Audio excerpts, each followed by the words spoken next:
Here's a quick video to show you how to get blood out of your clothing. Got a pair of pants here, got a smudge of blood from my finger where I got a paper cut. We're going to take that out. It's pretty simple to do. All you're going to need some peroxide and then also some Fels-Naptha stain remover. Let's do this. First thing you're going to want to do is take a little peroxide and just put it right on the blood stain.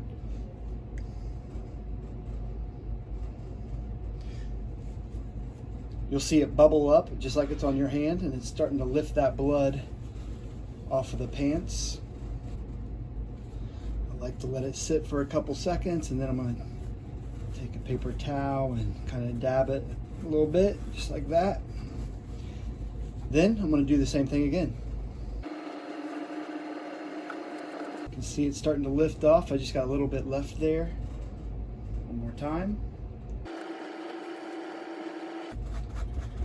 Right, now I'm going to take the Fels-Naptha. This is like a bar soap, but it's a stain remover. I'm just going to take it and start scrubbing right into the stain.